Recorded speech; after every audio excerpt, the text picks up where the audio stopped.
And here we go.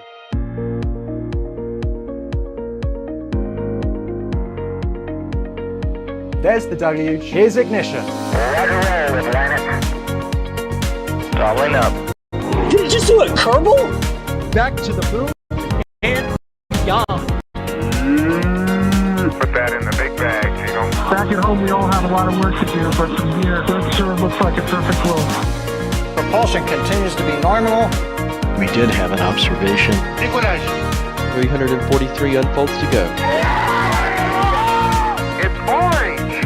Water towers fly!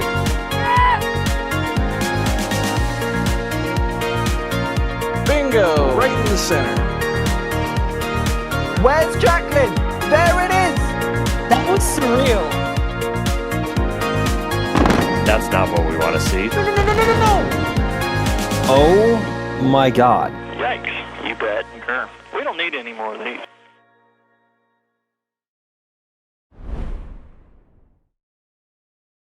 Hello everyone, and welcome to NSF's coverage of the launch of a SpaceX Falcon 9 rocket with the Starlink Group 17-25 mission. And if you look at this view, it's a special one. It's not a familiar look if you've been watching our coverage of previous Falcon 9 launches, because this is not Florida. This is from the Vandenberg Space Force Base out there in California.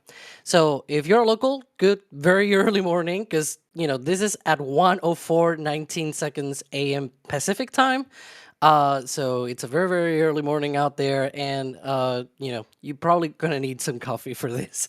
Anyways, you probably already know me by now. I'm Alejandro Alcantarilla Romera. My name, it's very long, so you can just call me Alex, and I'll be hosting today's stream. Now, be gentle with me, because it's been a while since I've hosted a stream, so I'm probably gonna need a bit of help from you viewing out there. Now, of course, I'm not gonna be alone here. I'm going to be joined by the field team out there, which is going to be D-Wise for today and JG. D, how are things looking out there? It is a gorgeous and very different view than the view I am used to, seeing a Falcon 9 vertical on the pad. But we had a great view of it out at sunset this evening. And now as we get closer and closer to launch, we are nearing the 50-minute mark until launch. So it is an exciting time. And I look forward to doing this Vandy stream. Yeah, it's a rare one, right? I don't know if Jay may be able to also talk as well, but it's definitely one of these weird streams where it's like it's a different view. So thanks to you two for being out there. It's really important to have this coverage as well. And of course, it's not just the field team, it's also the operator as well. I know I'm not going to forget about him. Carson Phillips will be out there in his studio, I guess, just pulling the levers and pushing all the buttons and everything. We have him somewhere like in a basement and sort of like a big panel. No, I'm joking. But, it's very important as well, his work. And you already know the deal. Your work is also important because you're watching right now. And if you have any questions, tag at NASA Spaceflight in chat or at NSF. And of course, you can see also the socials there.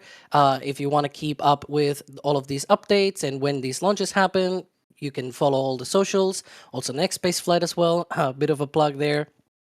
But in any case, so one of the things that we should probably handle here is like, what is launching today? Of course, it's Starlink, but it's a different number. We tend to cover like Group 10, Group 6. This is Group 17. What is all that about? So I guess I can start with that. You can see down there on the ticker, on the red ticker, it says SpaceX is launching 25 Starlink V2 mini satellites. That's different as well from what we cover from California. Excuse me, not California, from Florida. Jeez. And so one of the main differences is that because this is launching from Vandenberg, they can launch into a mostly polar launch. Like this is pretty much going southwest out of Vandenberg, so it's going to be going over the Pacific Ocean. And it's a bit of a different thing from what we see from Florida, because from Florida they go southeast, and if they've done that sort of thing from Vandenberg, but today's mission in particular is not doing that. It's going southwest. So you can see there those hazard zones for today's mission. The first one, of course, it's for the first stage flight if something were to happen during ascent, and then you've got there the recovery area for the booster and the fairing halves for this mission. And so because it is going to a higher inclination than usual, and because that takes a bit of more performance out of the rocket, that's why we're launching 25 Starlink V2 mini satellites instead of what we see from Florida, which is usually 28, 29 of those out from Florida. Now, today's mission, of course, it's flying with a reused booster. It's the oldest booster in the fleet, and it is B1063. It is doing its 31st mission. There you can see some of the customer missions, and of course 20 Starlink missions. And this is the oldest one because it was, if you go and sort of look at what the first mission was, that was Sentinel 6, Michael Freilich, and that one was in 2020. That was more than 5 years ago. It's kind of crazy to think about that. And of course, it's going to be recovered. It's going to go out there and land on the drone ship, of course, I Still Love You. The fairings are also going to be recovered. And out here on the West Coast, SpaceX uses a boat called Go Beyond. And so that's more or less the recovery side of things handled.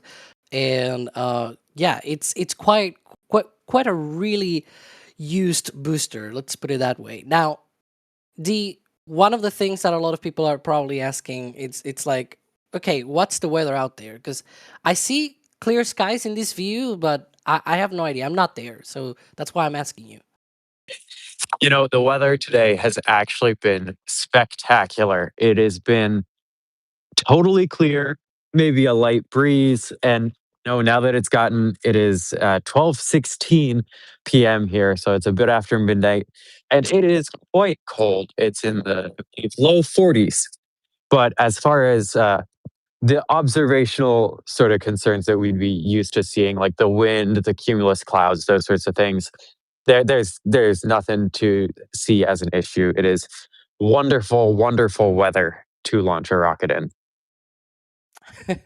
Yeah, it does look like a really nice day. Again, I can only see what I can see here on these feeds that we're showing to our viewers, of course, but it does look like it is clear out there. You can see there on the left hand, well, now the main view, I guess, that horizontal integration facility where Falcon 9s are integrated to the transport director. They integrate the fairing, roll it out to the pad, put it vertical, and that's where it is right now, getting ready for launch. And speaking of which, I guess we should talk a little bit about the timeline, right? You can see there's that venting from the ground systems on the right hand side. That's part of the conditioning and chill down and whatnot, preparing for that propellant load sequence. Now, the propellant load sequence should begin in about 11 minutes from now, at T-minus 35 minutes. The automated launch countdown sequence begins, and that's when they start RP1 load on the two stages. That kerosene fuel gets loaded on both stage 1 and stage 2 at the same time. Also at T-minus 35 minutes, you can see there on the countdown that they also load liquid oxygen on the first stage. And before that, of course, there's going to be a poll, but unfortunately we don't have access to that poll, so we'll have to guess whenever this actually goes into propellant load, a few minutes after propellant load actually starts, and we start seeing the booster getting frosty and things like that. And so that'll be approximately T-minus 32 minutes when we'll probably see the first signs of that frost appearing on the booster. So right now, that's what we're waiting for, and so it should be few 10, 13 minutes from now when we start seeing those signs, and that'll be our confirmation that they are going for that 1:04 a.m. Pacific time launch for this mission. So, Hey, Alex. yes. Can I jump in with one other point of the weather?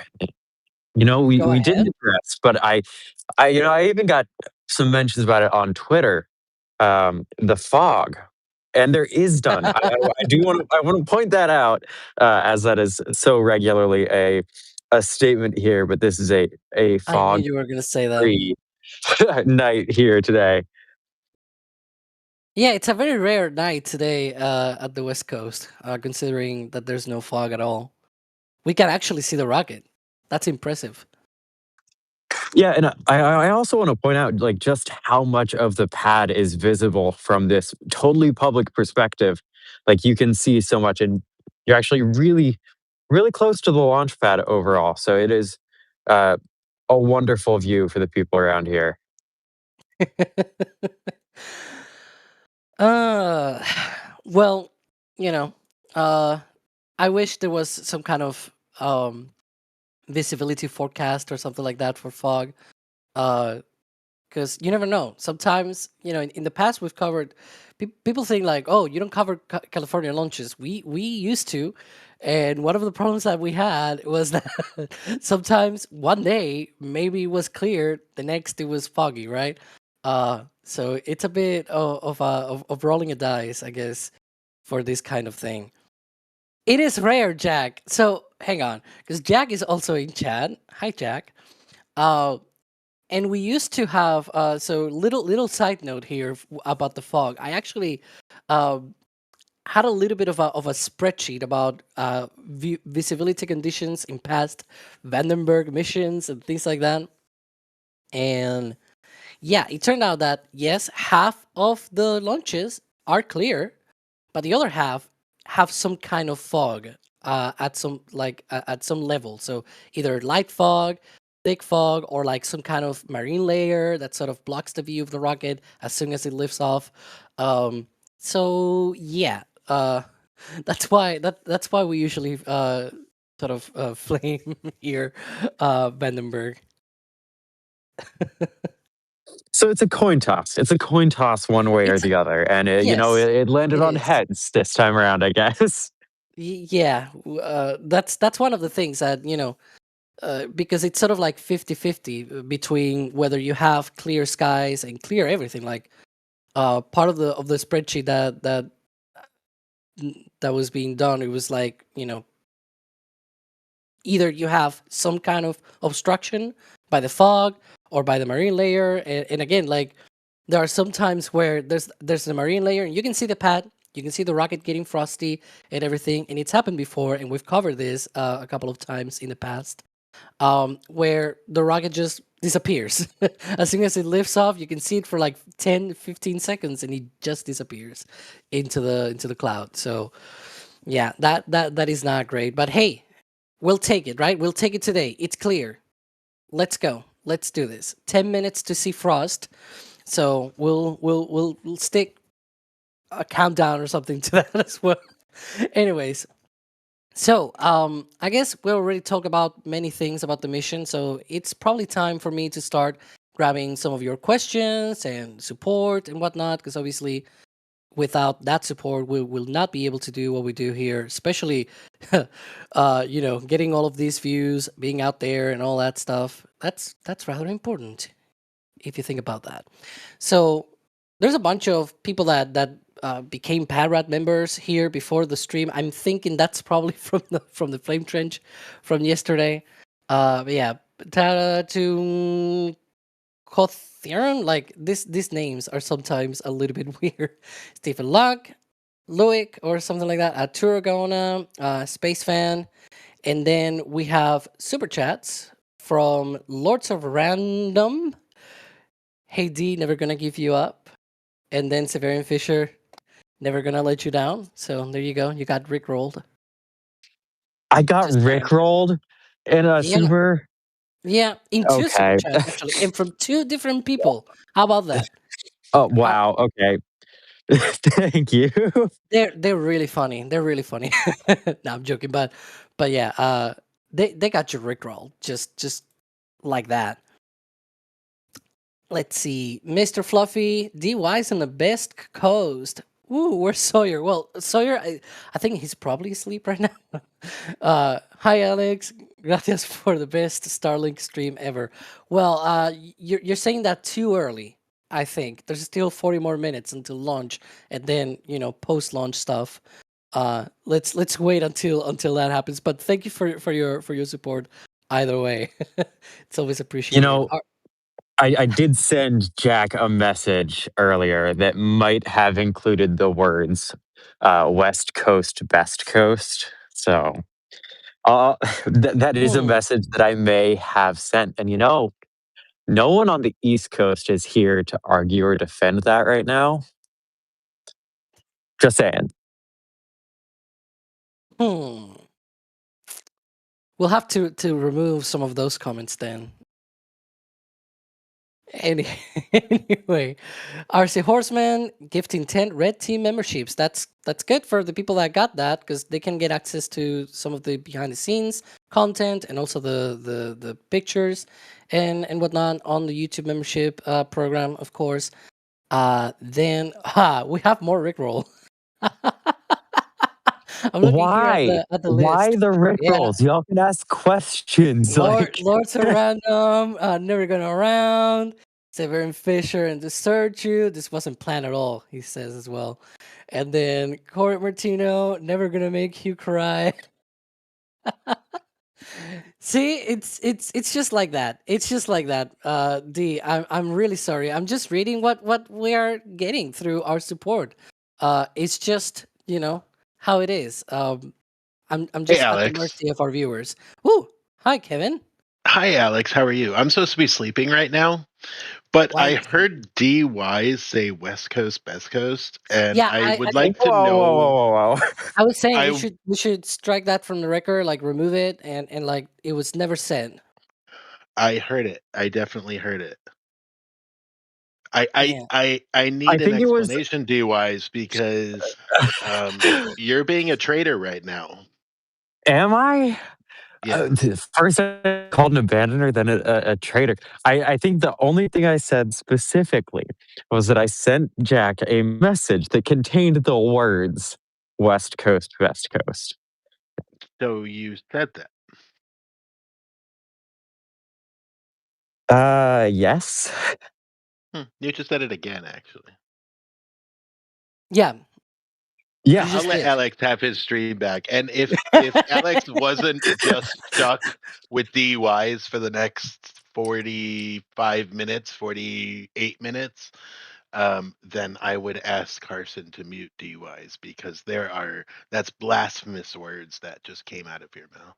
We can go Goodbye. back to the live stream and sort of delete the part where D says that expression That in horrible, particular.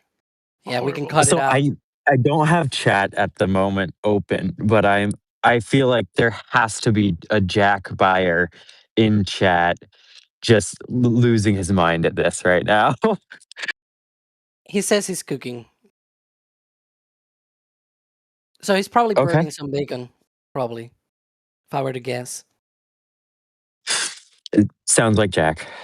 Yeah, it does. It does. It really will be very important for him to do that. Anyways. Yeah, I was waiting for him to be triggered by that comment, but I'm not seeing him in chat right now, so it'll probably come back later. Anywho, we also have some questions here. Let's see. 9 Central, for example, saying, "Is there no tower with a space button at this pad?" Well, if that refers to like lightning towers and things like that, also saying hi to Jack in chat. They don't have that here at Vandenberg. Have you seen anything, D, for that sort of thing? I don't recall any towers like that. That's a really good point. And at the pad specifically here, no. And I think part of that might just come down to Florida's really known for lightning and thunderstorms like every day in the summer. And that's definitely not the same as it is out here on the West Coast. Hmm.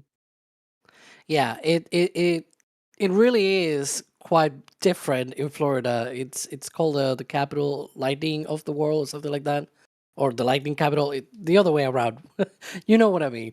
But it really is a lot more stormy and a lot of thunder and things like that. So yeah, it makes more sense to have that on the East Coast. I don't recall like this. This is not the only pad where you know if you look at, for example, ULA's pad or other launch pads like Slick 6, for example, I don't recall ever seeing like catenary towers and things like that, or catenary wires and things like that, like we see at the pads on the Florida coast, because you know it's more common there than here on the West Coast.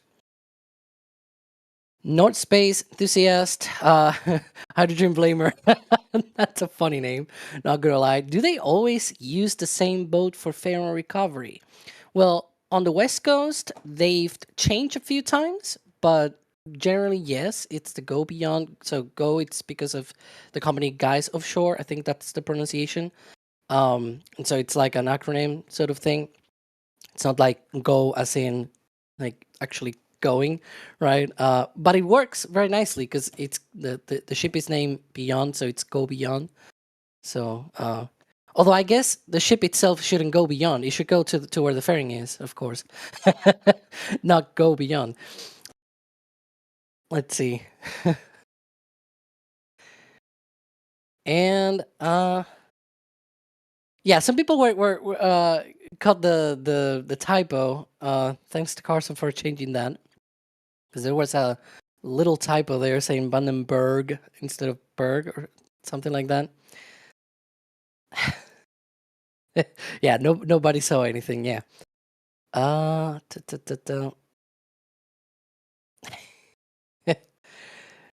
Yeah, Shatsper Toddbot saying somebody make sure Jack isn't cooking bacon. That's what we're talking about. That I hope he's not burning some more bacon now.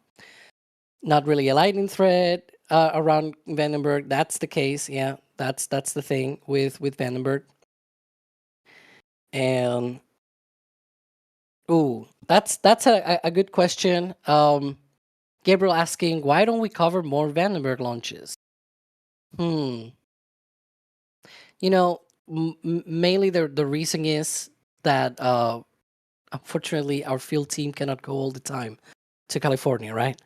I cannot speak for our field team, of course, but I do know that it gets complicated. It's complicated to cover these launches, and it's already complicated from Florida. I imagine from California, where our field team is not living and things like that.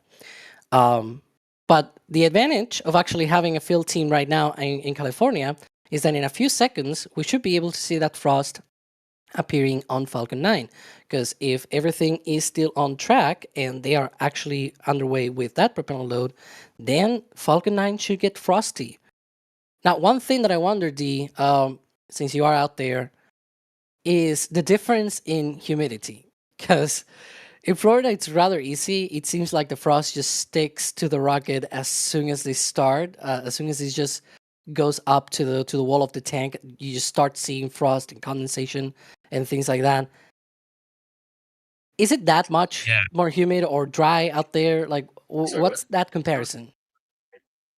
I mean, it's a little bit hard to compare. This will be my first time seeing a Falcon 9 like get frosty out here, but the humidity plays a huge role, as do things like the breeze. So if we have a breeze heading in one direction, that side of the vehicle is more likely to be clear of the frost, just from that minor sort of air interactions. So we'll be keeping a close eye on that frost as it hopefully starts to form. And of course, we're looking through the TE here. So it'll be a little bit harder to spot that sort of stuff, but we will be doing our best. Thankfully to us, this is not like the transport director at LC39A, right? Because the one at LC39A is covered, and so it's got plates and things like that, and so you wouldn't be able to see through it. Thankfully, this one is a truss structure that doesn't have any panels or anything, so you can actually see through it, and I'm starting to see a bit of condensation coming off from that liquid oxygen tank. So I think we are indeed into propellant load on Falcon 9. There we go. So now we can just start taking down that countdown timeline there. Turning green some of those steps in the timeline, of course. The next thing should be, so they have started now propellant load, right? And that loads RP1 kerosene on both stages, that fuel that Falcon 9 uses. and liquid oxygen on the first stage. That's why we're seeing that frost there on that tank. Now, the stage 2 RP1 load wraps up around T-minus 20 minutes and 30 seconds or so. And about 10 seconds later, we'll see the LOX chill down vent, the T-minus 20 minute vent. And here it's it's pretty much the same. It's the same ground systems at the end of the day, by all means. There's few differences, which we'll talk about that in about 20 minutes or so, because that's when the Strongback will retract. And so there's a few differences there, but the T-minus 20 minute vent still happens here at Vandenberg. So we'll see that again in 9 minutes or so. And that'll be the indication that they have moved on to LOX chill down. Now, we have a few more more super chats here, and so I'm really terrified that they may be Rickrolls. I have not read them yet. So Oh no. Oh yeah, yeah, because I don't know. They were Rickrolling us before, so who knows? Shadow Gunner saying, been a bit since I've caught a live stream, found watching the intro evolve. Please don't ever get rid of Tim and water towers can fly. Look, I'm not the one making the intro, but I'll pass along that note. It's definitely one of the more memorable phrases, if you will, right? It's ironic because if I remember correctly, that's not even like the audio is not that we took it from Tim's video or Tim's stream or anything like that, and we sort of asked him or something. It's that he yelled so loud that it was caught on Jack's camera as he was recording the hop of Starhopper, and so that's where he clipped that audio from. I'm sure if he's in chat, he will probably be able to confirm. But that's how loud Tim yelled when that happened. He was really excited. And it's sort of contagious, right? It's like when you hear that, it's like, yes! I really hope we'd start seeing some of that. I mean, with SLS coming up, Artemis 2, and we've got New Glenn as well. We've got Flight 12 Starship coming up. Hopefully all of that in the next month or two, right? So hopefully we'll get some of that really big excitement coming back. We'll still have these Starlink launches in the meantime, right, D? Yeah, and that's such a good point. Like, these launches have become so routine. We don't always see that sort of celebration, that some of the big momentous occasions, whether it's Starhopper, whether it's Artemis 1, whether it's the first flight of Starship, like so many of these, New Glenn as well, like when they're firsts and they're major milestones, we really see a community that gets together and is celebrating these occasions. And it's really great to see. And there's a more niche community that is out for all the launches. And every launch is like that for them. So it's really important we sort of foster and build that community of people who love following all things spaceflight. But yeah, it's important we don't lose that just joy of watching a rocket fly into the sky. Yeah, I wonder, there's not a lot of people watching right now. It's a late night, Starlink and all that. So I think I can probably safely ask this to our viewers. I don't know if they want to talk about this or not, but like, how far back have you been following us? Like, I know that at least the channel we started, uploading videos of Starhopper and things at Starbase because of Mary. She was uploading stuff on the forum, and Chris was like, "Hang on, let me upload this stuff to YouTube and whatnot, because otherwise our servers will get overloaded and things like that." And then we started streaming launches and Starship stuff and all that. So yeah, Jack confirming that it is indeed Tim screaming in his audio. That's how loud he yelled. but yeah. See, so some people just say like since SN6, SN8. Yeah, it's true. Here in Europe, it's actually a very nice time of day. It's 9:38 here in Spain, so it's daylight. It's very nice. Kevin forever.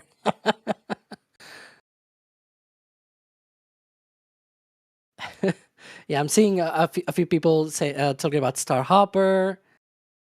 Artemis 1, wow. Well, recently we've seen a lot of people as well joining because of the Artemis 2 campaign. We've been covering the rollout. We covered the 2 wet dress rehearsal attempts, marathon streams there with lots of people commentating and supporting and whatnot. And we noticed that there was a lot of new people out there.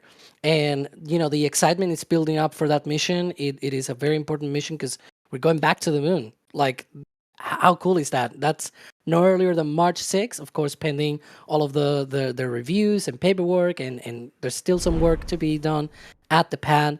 But there's a lot of new people. So if you know people that are excited about space, this is the way to hook them into this. Like, just share, like, and subscribe and all that stuff. Like, if you're watching and you're not subscribed, I don't know what you're doing, because you should. You should come back more times, more often, right? Because this is the stuff. This is the way that we make space more common and more known about, and more widespread. There's a lot of nowadays, I will say, not fake stuff, but at least low quality stuff. Especially as a person myself that likes a lot about space and things like that, you can see some of the reporting might not be that up to spec, if you will. We try our best to be as good as we can, and we do it in a lighthearted fashion as well. We try to have fun and enjoy, of course. So if you are that kind of person that knows other people are getting interested, just do that, because it's always important. Anyways, I've been told that apparently New Glen's payload fairing actually rolled out earlier today, just a few hours ago. I don't know if Carson might have that queued up, because apparently it was rolled out and it passed right by our cameras at the Space Coast Live cameras. Yeah, bit of a quick trip back to Florida, I guess. But there you can see it's launching a Bluebird satellite, Bluebird 7. That's from AST Space Mobile, delivering connectivity to unmodified phones, so you can do your own phone calls and whatnot through satellite connectivity, which is rather interesting.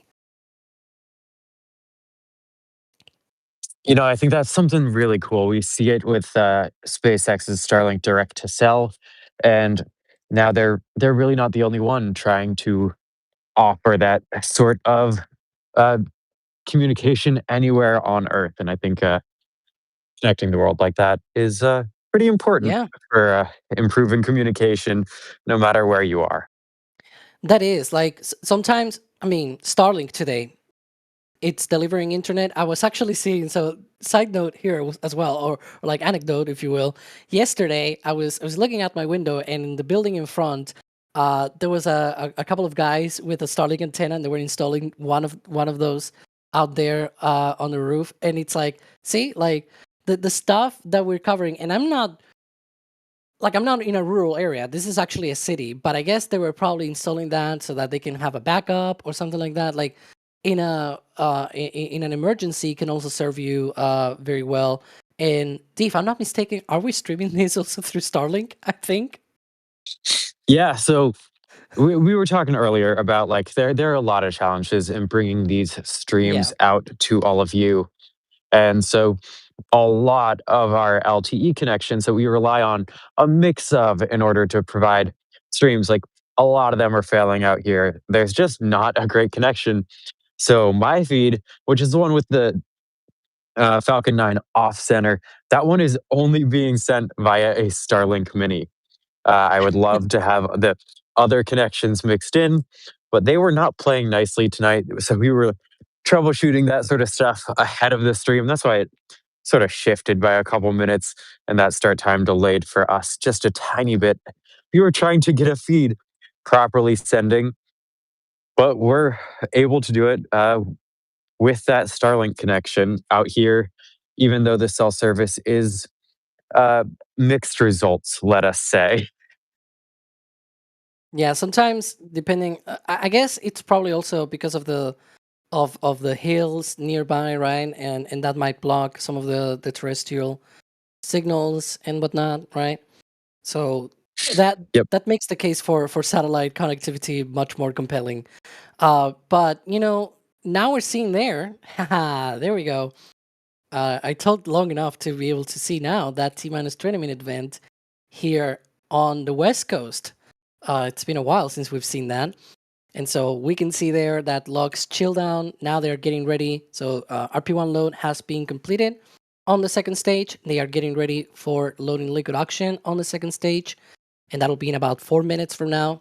Ahead of that, they do a chill down. That is when they flow a little bit of that liquid oxygen through the line, getting it cooled and conditioned for propellant load, for that liquid oxygen to then go inside the second stage. Now, the venting that you see, of course, it is just the humidity from the air condensating, essentially from how cold that gaseous oxygen that they're venting is. So yeah, it's very much a similar thing as we see, for example, on the walls of the tanks. Frost gets stick to it because the liquid oxygen inside, it's really, really cold, and the tank gets very, very cold, and so the humidity in the air just gets iced. It's just ice essentially that sticks to the wall of the tank. And I'm gonna hit a bit more support here from Space Pope saying, if you miss Jack like I do, he hosts Astroforge's podcast here on YouTube. That's true. I've seen him a few times, so that is true. Some people might not be aware he's now working at Astroforge. We wish him the best, and please don't burn more bacon. That's what I'm saying. You know, I think in the latest episode, it was recorded sort of before the core bit of the second wet dress rehearsal for Artemis 2, and I think he was a bit more pessimistic than he should have been on that one. Yeah, I've not been able to watch that one in particular because it was like, what, 2 days ago or something like that, or like yesterday when it was released. So I had very little time, but I did see the preview that they uploaded on X, and yeah, he was a bit more pessimistic, and he shouldn't. But yeah. Yeah, Leo Larson talking about Vandenberg being spelled wrong in the ticker. Thank you for that. We already have fixed that. It's Berg, not Berg. I guess, we should cover this more often. That way our operators know how to spell that better in the future. And yeah. and she says West Coast is the best coast. Well, we'll see. We'll see. I don't. Hey, I don't Kevin. think so. Kevin, now Alex said it. No, I was just reading a super chat. Okay. Alex was doing his job, D-Wise. You actually told Jack that West Coast was the best coast, so you broke the rules. See, he calls the shots. I am not the one that said it. I was just saying what it was written on a super chat. How about that? Anywho, Can't argue with that flawless logic. Silenced by flawless logic. Let's see. Mr. Fluffy, we don't get much West Coast, Best Coast coverage because Evil Sawyer's bias. Clearly, we should have listened more to Jack. Hey, no, it's not Sawyer's fault. But see, I said it again, but I was reading a super chat. I was not saying it by my own. I was just reading what Mr. Fluffy was saying on the super chat. This is a very important distinction.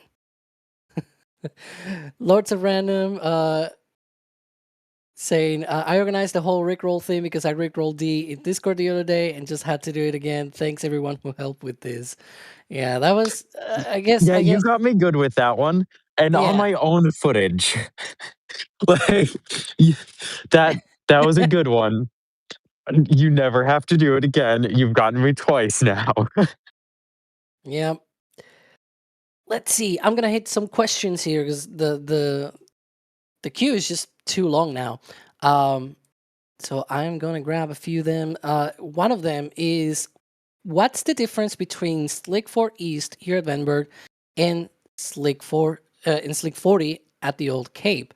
So Space Launch Complex 4 East is this launch pad here at Vandenberg, and the other one that's very active is Space Launch Complex 40. Now, one of the main differences, and we'll see that in about 10 minutes from now, is when the Strongback retracts at Vandenberg, it retracts once and that's it. And I think it retracts to 70 degrees instead of 88.2 degrees, I think it is, on the East Coast. So both Slick 40 and LC39A, they have what is called a throwback maneuver. So first, the Strongback retracts just a little bit, and it's like 1.8 degrees away from the rocket. And then at liftoff, the Strongback sort of pulls out the whole way, right? And I think in that case, it's like 30 more degrees or something like that. In the case of Vandenberg, it only retracts once, and it's 20 degrees out from the rocket. And that's it. Like, you don't see it retracting away at liftoff or anything like that. That is the old way that the Strongback used to retract back in the day. They have not changed that way of retracting the Strongback at Vandenberg. They first did that at LC39A, and at Slick 40, the main reason why they did that was because it was destroyed during the MO6 explosion. The Strongback was basically blown away. It was burned to crisp, basically. And so they had to replace it. And why not, introduce a new change like that? So yeah, Vandenberg, no such thing happened. It was pretty much good from the get-go, and they did not change that procedure. Now, that is not to say it is worse or anything like that. It does complicate things probably a little bit, because not having that full throwback maneuver keeps a bit of the umbilicals still quite rather long compared to the pads in Florida, because when it retracts, it needs to stay that way all the time. So it needs to have enough like length in the umbilicals to be able to reach the rocket.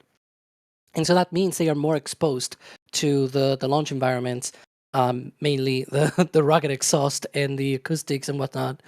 But that is to say, yes, it's a bit more complicated, but not impossible to turn around this pad quite quickly. It's actually the second fastest turnaround pad, and it's the second most used pad by SpaceX. This launch should be the 181st out of this pad. And if you compare that to, for example, LC39A, they have done 125 launches out of that. So this one is the second most active launch pad for SpaceX. Let's not talk about Slick 40. Slick 40, it's like more than 300 launches by now. Let's not count down that one. But definitely one of the main changes is that transport director. We can see a few changes, of course, there. We can see some kind of Pope vent, if you will. I know a few people have been pointing that out in chat, namely Space Pope mentioning, that looks like a Pope vent of sorts. But yeah.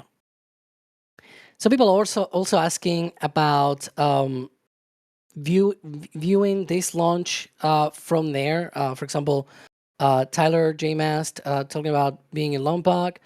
And then South Los Angeles from Tom T. Ray as well. Well, this last one talking about it's chilly out there. Well, just grab a jacket or something like that. But I will definitely go out there and watch it. It's going to be a bit more complicated than some of the other Vandenberg launches that hug the coast of California. But it should be, in theory, visible if you are out there, especially in Lombok. I mean, that's definitely going to be visible, and you're going to be able to hear that. So I will say, just go out there, and I think if you're in Lombok, you're probably too close to say a definitive answer in the direction, but generally southwest, that's the direction of the rocket. In the case of Los Angeles, for example, west, that will be ideal, because that's going to be where the rocket is going to be relative to you. So that's probably a good direction to look out for this launch. Yeah, so we'll see. Yeah, I would say if you're in Lompoc, you'll be able to see it. You'll hear it. Yeah, and hear it. Yeah, that's one of the things. So the reason why I'm saying like today's launch is going southwest, but sometimes in the past there are certain other Starlink missions that they have done from Vandenberg that instead of going to this 97-degree orbit, right, which is almost it's partially retrograde essentially. Instead of doing that, they do these other missions that hug the coast of California. They are going to the very same inclinations that we see from Florida, like 43. Well, 43, it's been a while, but 53-degree inclinations, for example, do hug the coast of California, and those are very much visible from LA. So if you're out there, this one is going to be a little bit harder, but I would not say it's impossible to see it, because some people do see these still, even though it goes sort of away from the coast. Now, obviously, one important thing to say here is that it's not just the launches that you should see.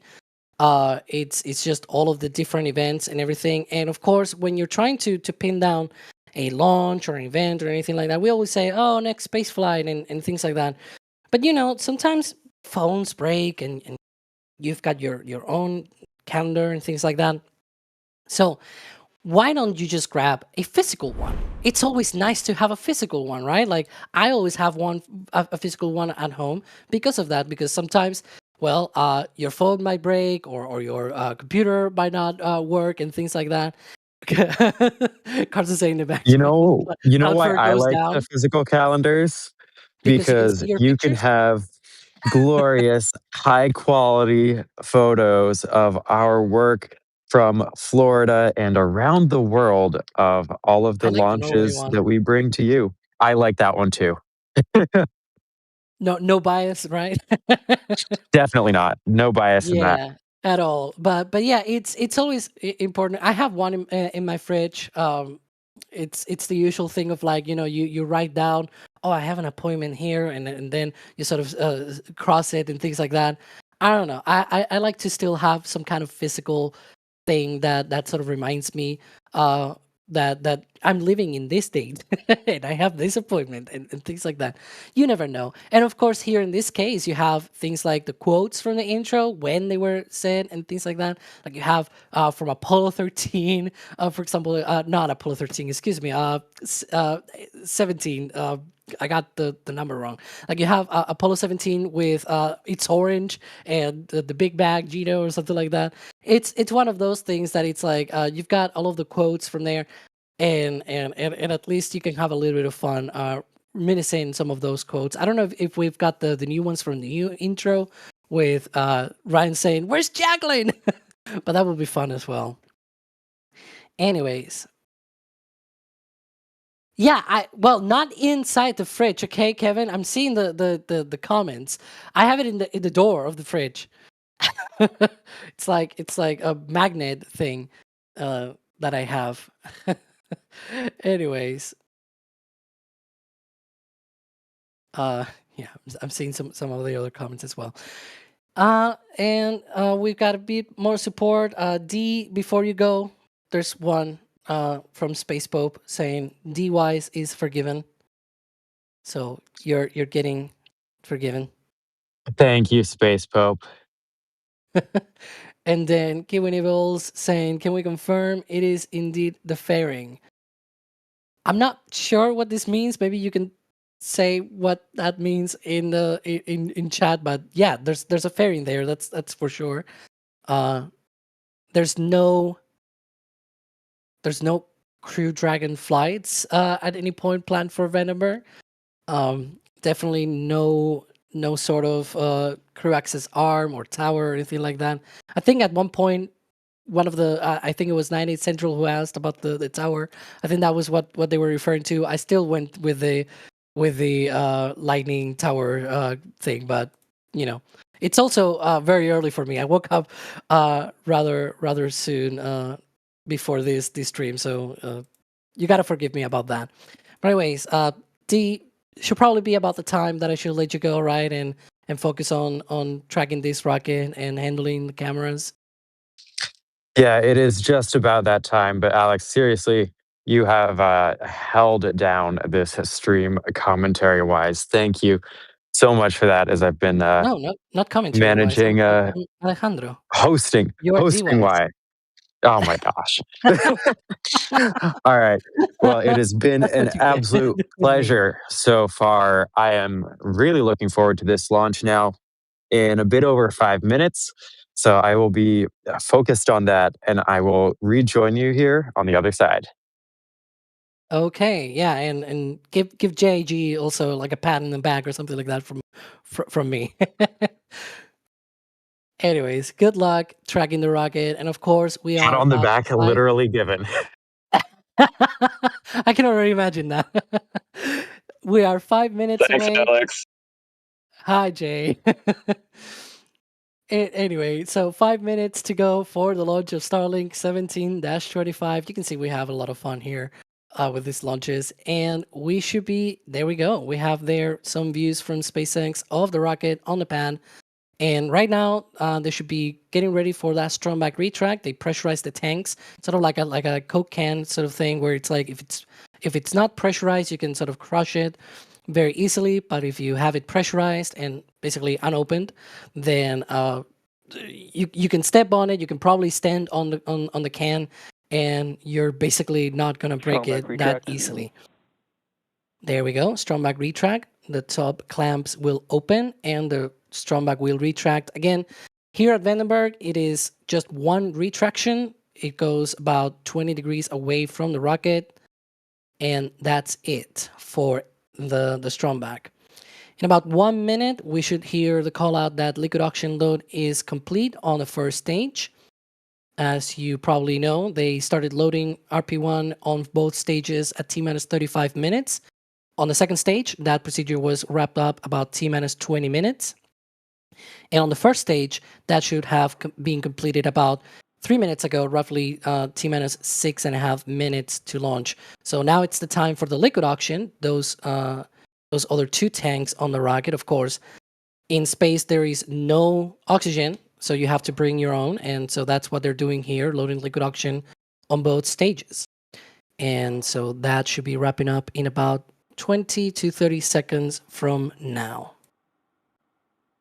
As a reminder, this launch is featuring booster B1063. It's the oldest of the fleet. It is launching for a 31st time on this mission. It supported 20 Starlink missions in the past, so this is going to be its 21st. It's launched quite a few satellites. With this mission, it'll have launched 906 satellites in total. It's not the most for any booster, but it's quite up there. It's very close. Stage 1 LOX load is complete. And there we go. Stage 1 is now fully loaded with liquid oxygen and getting ready for launch. Next up should be second stage, getting also fully loaded with liquid oxygen. You can see the Strongback is now fully retracted. Now, as I was saying, that booster is flying for the 31st time. It's going to be landing on, of course, I Still Love You out there in the Pacific Ocean. The rocket will head southwest out of Vandenberg. It's going to be one of those missions that's going to be slightly retrograde. Instead of going to a more like 53 degrees or 43 degree inclination orbits like we normally cover from Florida, this one is going to a 97.2 degree orbit. And that means they'll be able to deploy these Starlinks so that they can cover the poles and high latitude inclinations and things like that. And so that'll help all of those that are in those high latitudes, for example. So if you are in those places, you'll be getting better coverage. It'll also help lower latitudes, but still, you know, it helps nonetheless. LOX load is complete. There we go. So liquid oxygen load has been completed on the second stage. That means all 4 main tanks on Falcon 9 are now fully loaded, and Falcon 9 should be getting now ready for launch. Now, at the same time, the ground systems will also be getting ready, so we'll see gas closeouts. that call out was indeed part of that. So ground closeouts means they are now getting ready to depressurize. You can see some of those that venting from the Strongback and things like that. Getting rid of all of the remaining liquid oxygen on the lines and safing them for launch. Should be coming up on startup when the ground computers hand over control of the count to the onboard computers on Falcon 9. Falcon 9 is in startup. There we go. Falcon 9 is now in control of the countdown, doing thousands of automated checks, making sure that everything is good to go. Up next should be the go for launch from the launch director. LD is go for launch. There we go. We are go for launch. 36 seconds to go here on the launch of Starlink 17-25.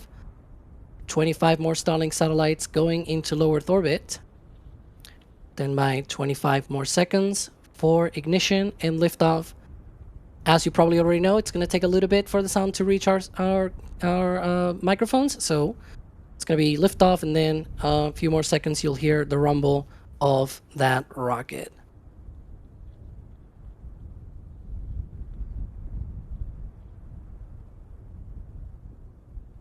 Let's see. We have ignition and liftoff. Liftoff of Falcon 9 from California.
And there we have Falcon 9, a successful liftoff and ascent.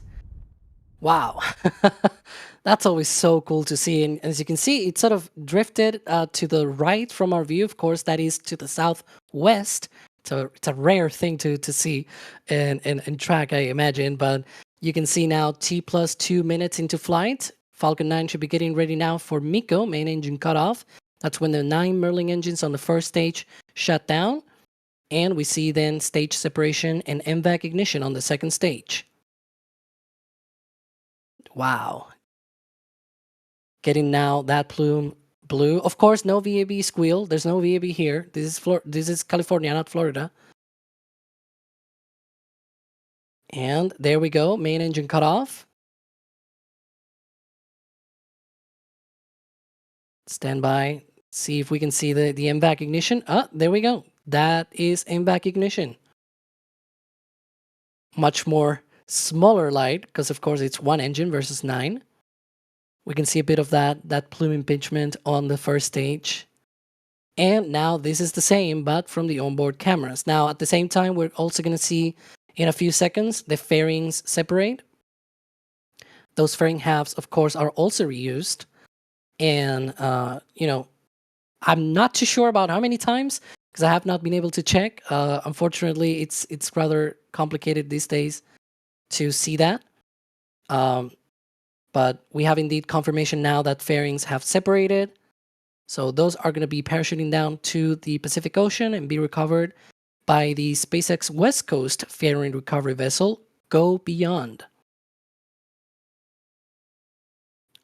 Great view there of the MVAC engine. Then you can see that expansion of the plume, the stars sort of passing by as we keep track of that MVAC engine and that second stage heading downrange. Really cool to see. Looks like a star of some sort of like a nebula. It's really cool. Of course, the first stage in the meantime, so after stage separation, it's now coasting. Sort of like a somewhat parabolic trajectory. And it's still heading up into that sort of highest point in its trajectory. But soon, it'll start coming back down and getting ready for entry.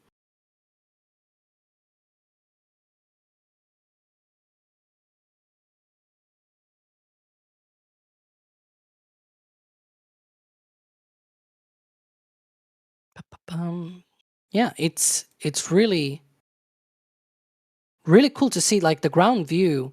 This is really complicated because especially past 4 minutes, you have to look at the telemetry on the second stage. It's already 11,000 kilometers per hour.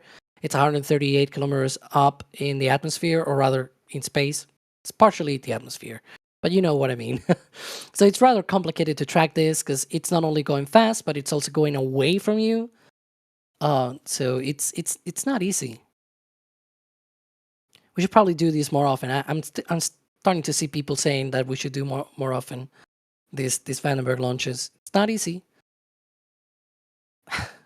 I know I say this often, but it is true. It is true.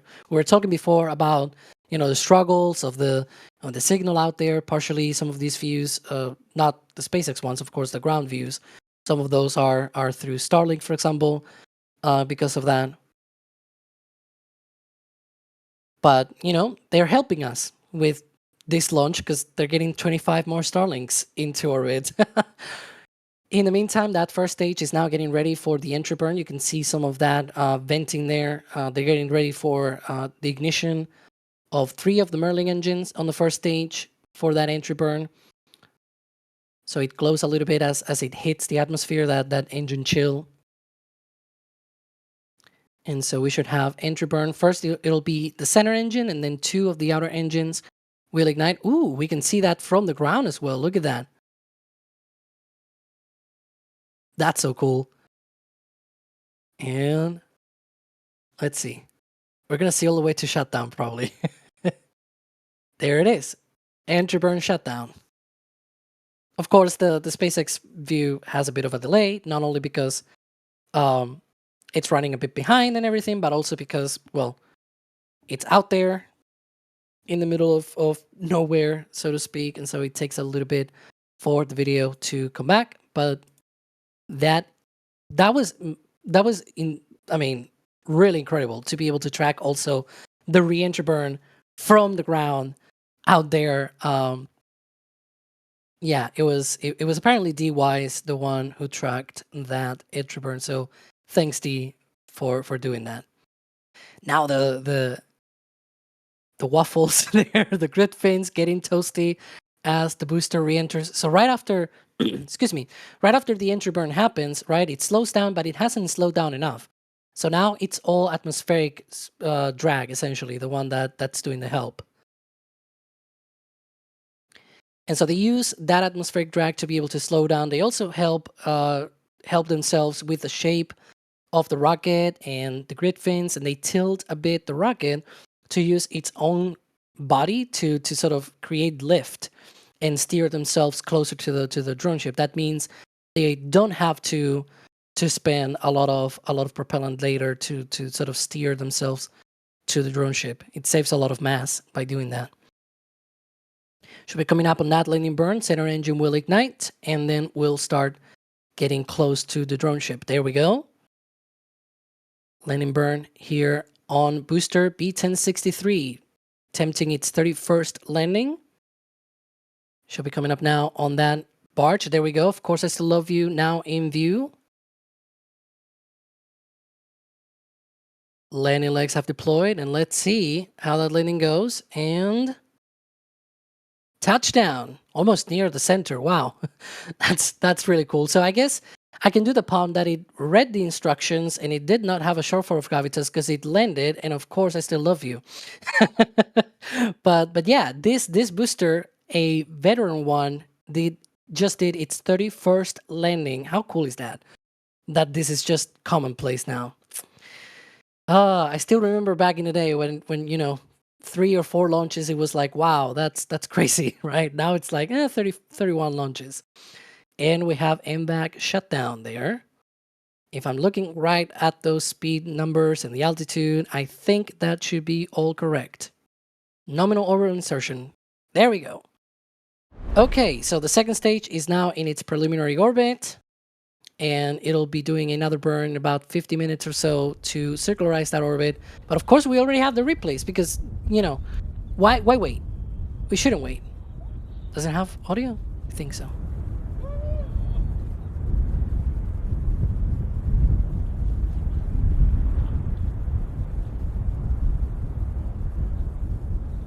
Here comes the rumble. Hang on. There it is.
We'll try and bleep that out later.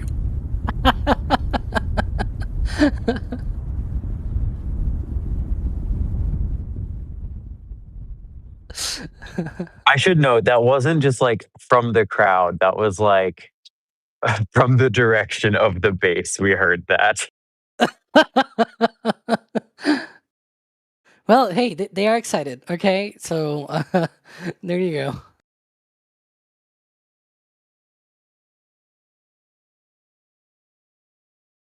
We'll forgive them. It's a rocket launch. Many things are said when one is excited, I guess. I really like when it switches from like this sort of orange to then boom, there you go, blue. It's really cool. And then whoop, disappears. Sort of like transitions from orange, reddish to then bluish, then sort of transparent, and then of course we saw there Miko.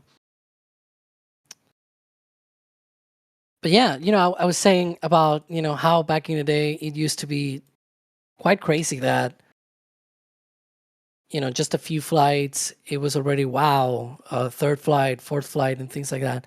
When this booster first flew, that was 2020. I think at the time the most launches of a booster was like 4 or 5. And now this booster in particular is doing its 31st. So that is really, yeah, I'm looking here. And yeah, it was 6 flights was the maximum number of launches by a booster at the time. Yeah, that was quite crazy. But yeah, this is, so ironically, this is the oldest booster on the fleet, but it is not the one with the most flights, because there's been a few that sort of caught up to this one. B1067 right now is the one in the lead, and if I'm not mistaken, that's actually the one on the next Starlink launch. So quite the coincidence. We're gonna cover that. I think that is coming up later tonight from Florida. So very quick turnaround here also on our channel with the launch streams. I'm not sure if we have any more replays, but we have their next spaceflight, as you can see. Give me a second. I am working on that slow-mo replay, but when we have the tracks for so long, there is far less time for those. See, so the irony is that the more that you see the launch, the worse it is to get a slow-mo replay from deep, because then it takes a lot more time because they are busy tracking the rocket.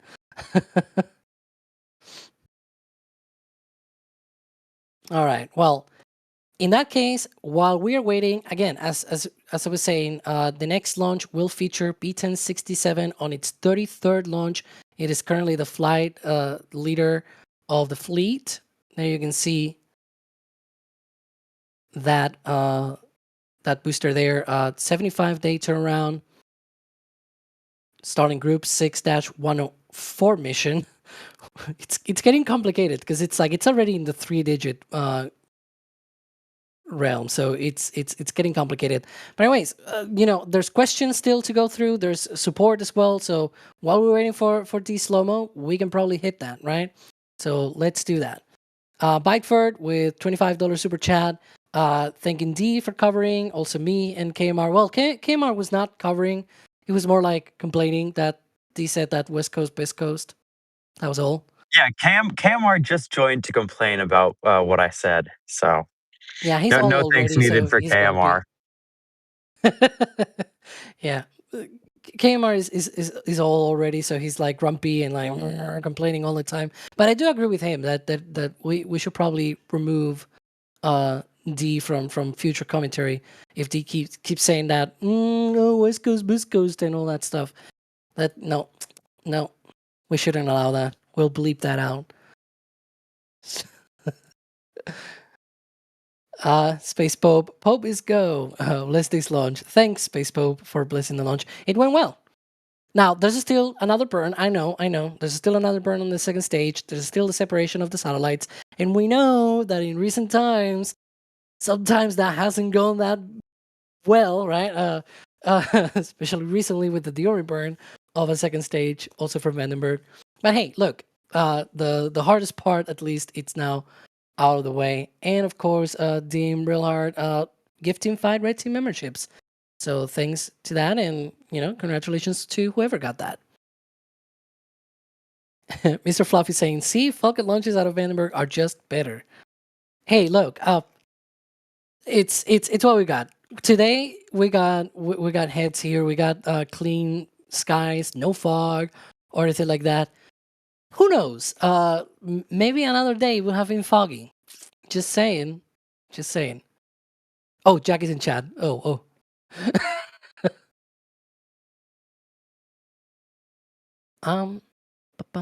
We have here a technical question I can hit quickly while we still wait for that the slow-mo.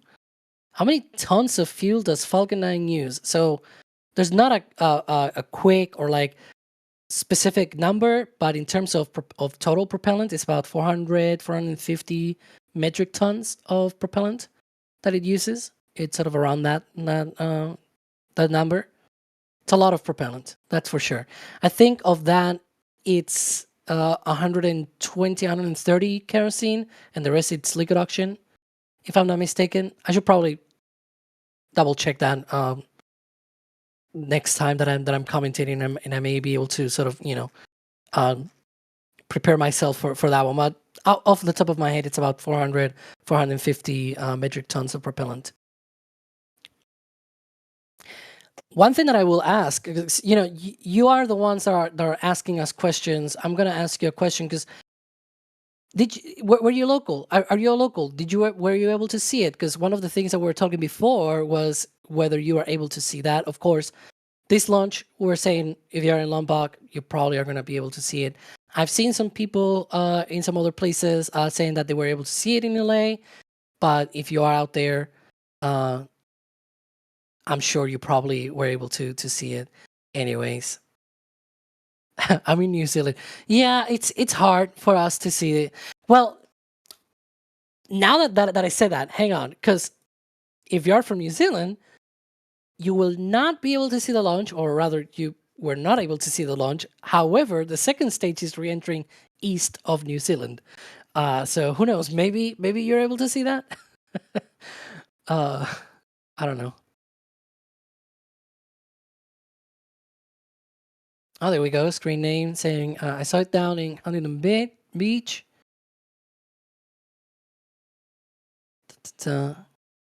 Hey, look, we do the coast thing. It's a sort of like how to say this. It's just for fun. We really don't hate any coast or anything like that. As Jack always liked to say, tribalism is fun. And now that he's not here always saying West Coast, Best Coast, this seemed like the correct stream for me to say that,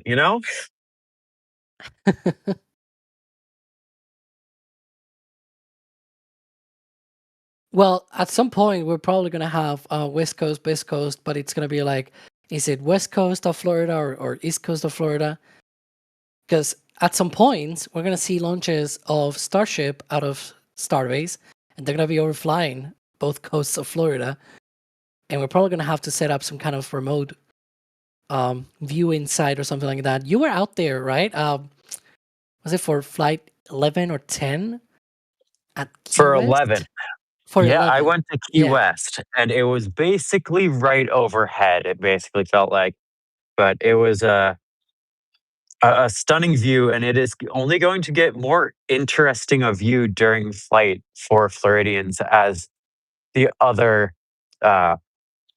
trajectories get opened up. And forgive me, it is very cold out here, so I'm like shivering.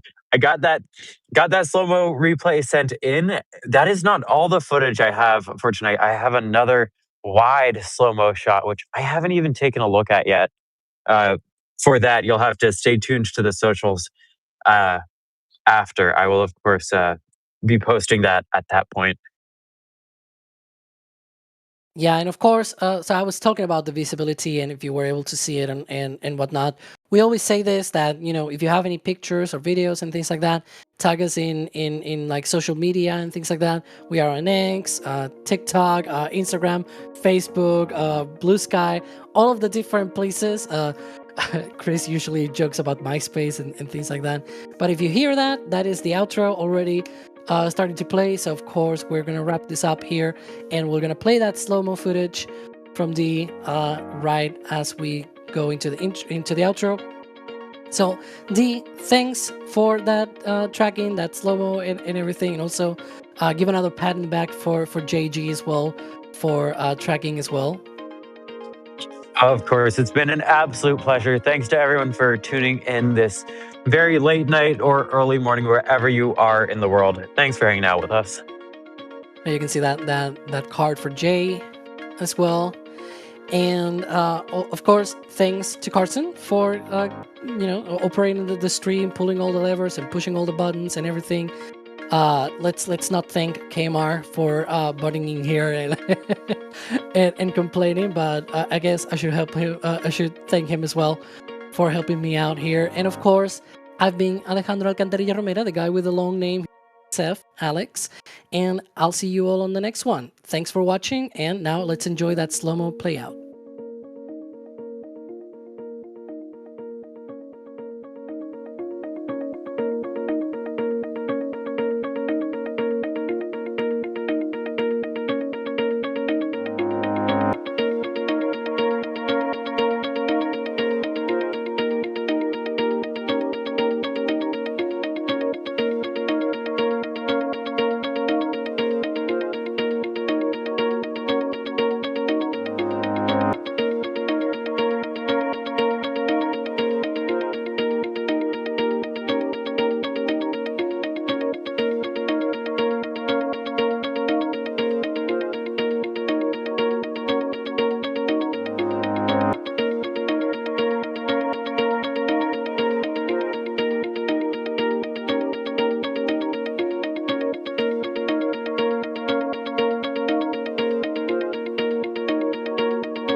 And here we go.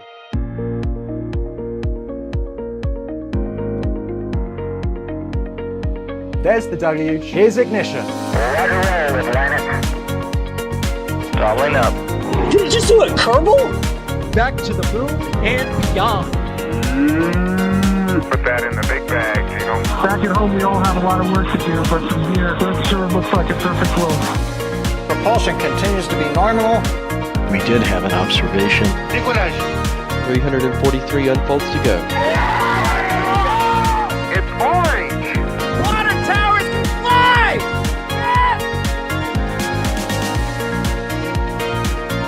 Bingo! Right in the center. Where's Jacqueline? There it is! That was surreal. That's not what we want to see. No! Oh my god. Yikes. You bet. We don't need any more of these.